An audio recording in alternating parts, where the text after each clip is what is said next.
Question answer question answer question answer question answer. जय हिंद साथियों, क्या आपने कभी महसूस किया है कि बीपीएससी एईडीओ में साइंस के जितने प्रश्न पूछे गए थे वो सीधे तौर पे एनसीईआरटी से आए हुए थे। तो एनसीईआरटी के कौन सी किताब से और कितना चैप्टर से कौन कौन सा पेज से आए हुए थे, तो ये जानने के लिए आपको शुरू से लेकर लास्ट तक वीडियो देखना होगा, क्योंकि इसमें हम स्टेटमेंट और कथन आधारित जो क्वेश्चन पूछे गए थे, स्टेटमेंट वाले प्रश्न और कथन कारण वाले प्रश्न, उसको भी डायरेक्ट एनसीईआरटी से वो पूछे गए थे, वो भी आपको प्रूफ दिखाऊंगा। तो चलिए वीडियो को हम लोग स्टार्ट करते हैं बिना टाइम वेस्ट किए हुए। पहला क्वेश्चन देखिए, निम्नलिखित में से कौन सा मेंडेलियन वंशानुगत का नियम नहीं है।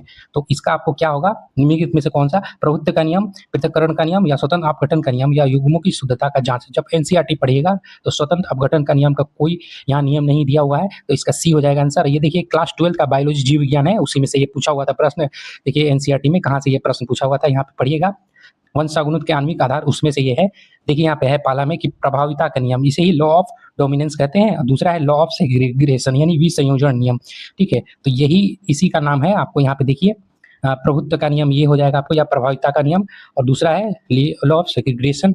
ठीक है, और तीसरा है देखिए यहाँ पे मेंडल का स्वतंत्र अपव्यूहम नियम, यहाँ अपघटन का कोई नहीं नियम है। ठीक है, और ये जो 4 नंबर है ये आपको युग्मों की शुद्धता का जांच, ये इसी का पृथक्करण का नियम का ही दूसरा नाम है, तो सी हो जाएगा इसका आंसर। देखिए कहाँ से अगला क्वेश्चन हम लोग देखते हैं कि निम्नलिखित में से कौन सा पृथक्करण के नियम का सही प्रतिनिधित्व करता है। ठीक है, तो कौन सा करता है साथियों, तो 3:1। देखिए फिनोटाइप अनुपात, ये भी इसी चैप्टर से पूछा हुआ था बायोलॉजी का। यहाँ देखिएगा एनसीईआरटी प्रूफ यहाँ लगाए हुए हैं। देखिए यहाँ पे है कि फिनोटाइप मेंडलीव एकीकरण के संकरण में संभावित होता है, और जहाँ पे जीनोटाइप अनुपात वही होता है जो किसी, किंतु फिनोटाइप अनुपात क्या है, 3:1 प्रभावी है। तो 3:1 यही है पृथक्करण का नियम में डिटेल में पढ़िएगा तो आपको यहाँ पे मिल जाएगा, और सारा चीज का हम पीडीएफ आपको प्रोवाइड कर देंगे। आप लोग को वीडियो को शुरू से लेकर लास्ट तक देखना होगा, क्योंकि बहुत सारा प्रश्न जो एनसीईआरटी से बने हुए थे स्टेटमेंट वाले प्रश्न, ये भी देखिए, ये भी आपको एनसीईआरटी से आया हुआ था क्लास 12 का।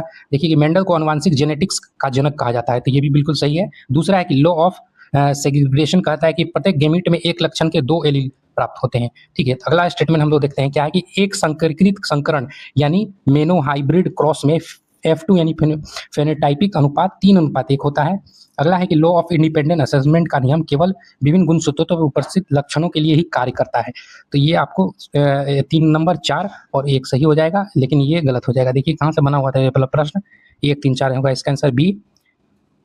बायोलॉजी वाले चैप्टर पढ़िएगा, वही चैप्टर जो अभी से पहले जो क्वेश्चन बताए, तो उसी में है। देखिए विसंयोजन नियम यानी लॉ ऑफ सेग्रीगेशन। ठीक है, डिटेल यहाँ दिया हुआ है कि जबकि विषमयुगी जनक जो 2 प्रकार के युग्म उत्पन्न करता है जिसमें समान अनुपात में एक एलील होता है। ठीक है, तो 2 एलील नहीं होता है, यहाँ एक ही एलील के बारे में दी हुई है, इसलिए आपको ये 2 नंबर जो स्टेटमेंट है ये गलत हो जाएगा। यहाँ 2 एलील है, ठीक है, तो ये गलत हो जाएगा, बाकी बात सब सही हो जाएगा। क्यों होगा, तो अभी भी बताया कि 3:1। यहाँ देखिए स्वतंत्र अपव्यूहम का नियम पढ़िएगा, फिनोटाइप अनुपात में भी यहाँ पे 3:1 है। ठीक है, और यहाँ पे ये है, देखिए यहाँ पे मेंडल का स्वतंत्र अपव्यूहम का नियम, तो यहाँ से ये वाला प्रश्न आपको आया हुआ था। ठीक, अब ये फ्लोएम वाला जाइलम वाला है। देखिए फ्लोएम परिवहन में दाब प्रवाह परिकल्पना को निम्नलिखित में से कौन सा सबसे अच्छा समझाता है। ठीक है, तो इसका आंसर हो जाएगा आपको स्रोत और सिंक के बीच परासरणीय दाब का अंतर। ये आपको देखिए, ये भी आप जब पढ़िए क्लास 10 का बायोलॉजी उस चैप्टर में है। देखिए यहाँ पे फ्लोएम ऊतक एटीपी से प्राप्त ऊर्जा से ही स्थानांतरित होते हैं, और यह ऊतक का परासरण दाब बढ़ा देता है जिससे जल इसमें प्रवेश करता है। तो यहाँ से ये वाले प्रश्न आपको आए हुए थे। पहला प्रश्न भी बहुत इंपॉर्टेंट है, इसको एक क्रम में सजाना है। देखिए सबसे पहले किसकी सिद्धांत आया था, किसने किया था, जब एनसीईआरटी पढ़िएगा तो इसका आंसर हो जाएगा आपको बी। ठीक है, 2 1 3 4 कर्ण सिद्धांत न्यूटन का जो था वो सबसे पहले आया था। क्लास 12 का जब पढ़िएगा आप फिजिक्स, उसमें दिया हुआ है। देखिए यहाँ पे है जो इंपॉर्टेंट, हम डायरेक्ट जो जहाँ से पूछा हुआ वही दिखाते हैं। देखिए कि इसे पढ़िएगा, आइजैक न्यूटन ने अपने प्रकाश के कणिक सिद्धांत को अपनी प्रसिद्ध पुस्तक ऑप्टिक्स, ठीक है, तो यहाँ हो गया। उसका है 1678 में डच भौतिकवादी है ना हाइगेंस, यहाँ 1678 में ये हो जाएगा। उसके बाद जब आगे देखिएगा, आगे है आपको थॉमस यंग, कब है तो 1801 में व्यक्तिकरण संबंधित प्रसिद्ध यहाँ पे है प्रसिद्ध प्रयोग हुआ था। उसके बाद 1905 में अल्बर्ट आइंस्टीन यहाँ पे है।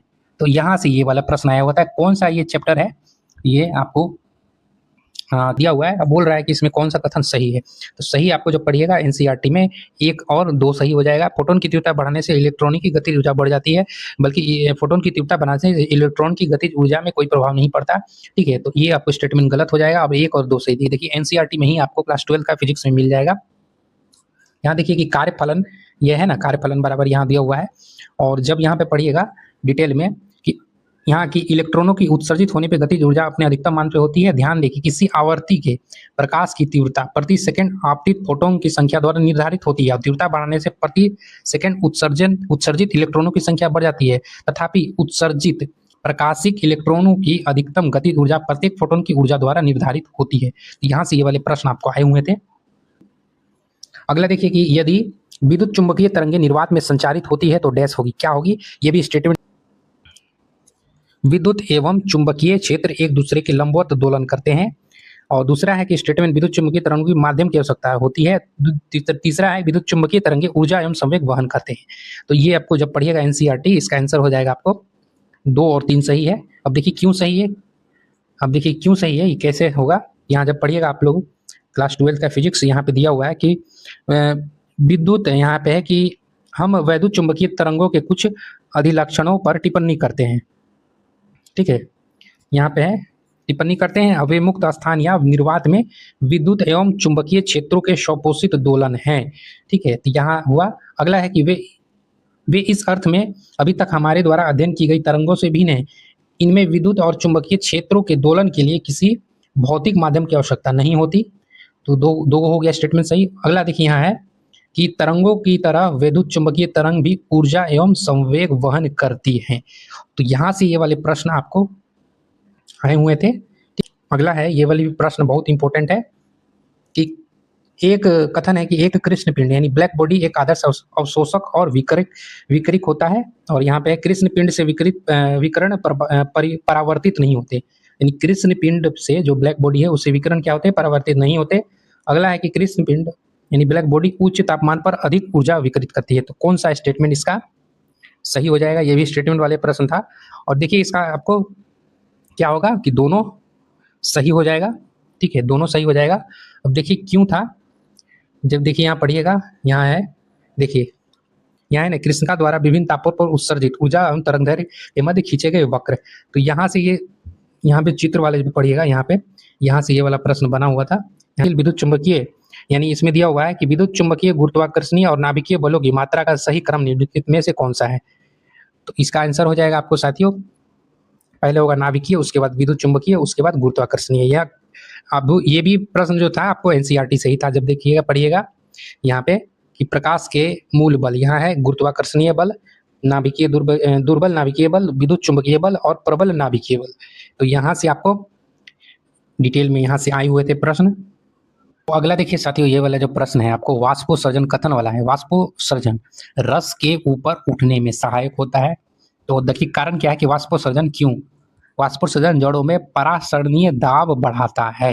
तो वाष्पोत्सर्जन परासरणीय दाब का थोड़ी जिम्मेवारी होता है। तो ये आपको कारण गलत हो जाएगा, और लेकिन ये आपको सही होगा। ठीक है, यानी ए सत्य है और बी गलत है। यहाँ जब आप पढ़िएगा बायोलॉजी क्लास 11 का, वहां से ये वाला प्रश्न आया हुआ था। देखिए यहाँ पे है कि मापन से यह स्पष्ट होता है कि वाष्पोत्सर्जन द्वारा पैदा किया गया बल पानी को जाइलम के आकार के स्तंभ में 130 मीटर की ऊंचाई तक खींचने के लिए पर्याप्त होता है। यहाँ देखिए कि जाइलम रस का वाष्पोत्सर्जित रस रूप में ऊपर चढ़ना मुख्य रूप से पानी के निम्न भौतिक गुणों पर निर्भर करता है। और अगला देखिए प्रश्न साथियों, ये वाला जो प्रश्न है ये भी बहुत इंपॉर्टेंट प्रश्न है। देखिए यहाँ पे कथन वाला भी है कि सरल आवर्त गति यानी सिंपल हार्मोनिक मोशन में कण की स्थिति ऊर्जा यानी पोटेंशियल एनर्जी होती है, क्या है? एक्सट्रीम पोजीशन में होती है, यानी चरम स्थितियों पर होती है। तो ये इसका क्या हो जाएगा आपको? ये आपको सही हो जाएगा। ठीक है, ये स्टेटमेंट आपको सही हो जाएगा। कारण देखिए कि कारण इसका दिया हुआ है, क्यों होता है कि यानी कारण है कि इसका जो कण का वेग होता है ना, वेलोसिटी अधिकतम होता है। यानी चरम स्थितियों पर यानी एक्सट्रीम पोजीशन पे क्या होता है, वो वेलोसिटी कण का वेग क्या होगा? अधिकतम होगा। तो अधिकतम थोड़ी होगा, आपको लोग पढ़िएगा एनसीईआरटी में। यानी इसका ए सत्य है पर बी गलत है। क्यों होगा? देखिए क्लास 12 फिजिक्स आपको पार्ट 1 पढ़ना होगा, क्यों होगा जानने के लिए। तो देखिए प्रूफ है कहाँ से बना हुआ था कि सरल आवर्त गति करते हुए कण की स्थिति एवं गतिज ऊर्जाएं दोनों शून्य है तथा अधिकतम परिणाम के बीच विचरण करती है। और यहाँ पे जब पढ़िएगा इसको, ये वाले ही चैप्टर के आगे जब डिटेल में आप लोग पढ़िएगा, एक पेज पूरा पढ़िएगा तब मालूम चलेगा। यहाँ देखिए दिया हुआ है ये त्वरण, वेग और विस्थापन। ठीक है, यहाँ से ये पे प्रश्न आपको यहाँ से भी आए हुए थे इसलिए एनसीईआरटी बहुत इंपॉर्टेंट आप लोगों के लिए हो जाता है। अगला है कथन कि आवेशित धात्विक गोले के अंदर विद्युत क्षेत्र शून्य होता है। कारण है कि चालक में आवेश केवल बाहरी सतह पर ही स्थित होता है। तो इसका आपको क्या हो जाएगा आंसर? तो देखिए साथियों, इसका क्या हो जाएगा, ए और आर दोनों सही है और आर ए की सही व्याख्या करता है। अब देखिए क्यों सही होगा, तो जब एनसीईआरटी में पढ़िएगा, स्टेटमान अवशोषित गोलीय खोल के कारण किसी बाहर स्थित बिंदु के लिए विद्युत क्षेत्र इस प्रकार होता है, मानो खोल का समस्त आवेश उसके केंद्र पर संकेंद्रित हो।